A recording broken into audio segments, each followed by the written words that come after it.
It was reported that Ash-Shafi'i rahimahullah, when he used to visit Imam Ahmad rahimahullah, Ash-Shafi'i used to say, "Uhibbu as-salihin wa lastu minhum."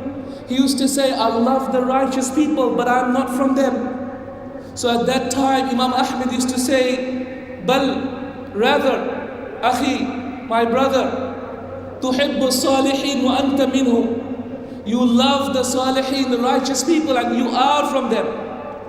And he used to give Imam Ash-Shafi'i rahimahullah only positive thoughts.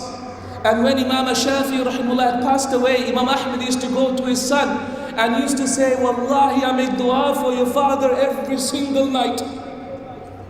Every single night. This is Imam Ahmad making dua for Imam Ash-Shafi'i rahimahullah, his friend, Ya Allah. Aina nahnu, where are we? Where are the scholars of Islam and the du'at making dua for their brothers? Where are my brothers making dua for me and my sisters making dua for me and me making dua for you? This is what strengthens our community. This is what ties us together. This is what bonds us by Allah. This is the essence of brotherhood and sisterhood, my brothers and sisters in Islam. It is for this reason why Al-Dhahabi reports in Sir A'lam al-Nubula certain principles regarding Jarh wa Ta'deel. Jarh wa Ta'deel is the science of talking about the narrators of hadith. And he says that because the principles of brotherhood are so strong in Islam, that if two scholars of the same era ever make the mistake of debating each other and arguing and fighting and speak against each other publicly, then by Allah we do not listen to each other's statement against each other. So imagine, for example, my brother Yasir Fazagha, for example, in the audience here. If I were to speak against him and say Yasir is so and so, and then Yasir comes down and he forgets his brotherhood with me and sisterhood with me, and what does he say? He says Tawfique is so and so. Then by Allah, what would you do?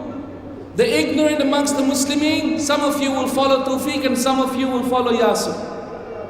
But the intelligent one amongst you will remember that by Allah, we were mistaken. We were overtaken by shaitan. We should never have spoken about each other in that manner. So the intelligent amongst you will close the books. This is why Al-Dhahabi used to say in his book in Sir A'lam al-Nubula, كلام الأقران بعضهم في بعض يطوى ولا يروى. He used to say what?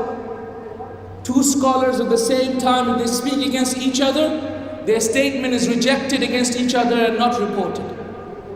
Why? Because the brotherhood and sisterhood in Islam is so strong. It is for this reason why in Jarh wa Ta'deel, in the science of looking at the narrators of hadith, the scholars of Islam do not accept the statement of one scholar about another scholar of the same era and of the same caliber and level. My brothers and sisters in Islam, Al-Ghazali rahimahullah reports an authentic narration in Ihya Ulum al-Din from Abdullah ibn Umar, and this is the narration. He said, Wallahi, an authentic narration from Abdullah ibn Umar. He said, Wallahi, if I give all my wealth, mountains and mountains of it in the path of Allah, and if I were to pray all night and never sleep, and if I were to fast and never break my fast, and then I ended up meeting Allah on the day of judgment whilst I have not loved the people of goodness and hated the people of evil, and whilst I have not loved my brothers and sisters in Islam, and have not hated the people of kufr and shirk, then I will be afraid that Allah will throw me on my face into the fire. What is he trying to say? He is trying to say that if you worship Allah and you pray and you fast, but you fail to love your brother and sister in Islam, then do not think that your ibadah is complete.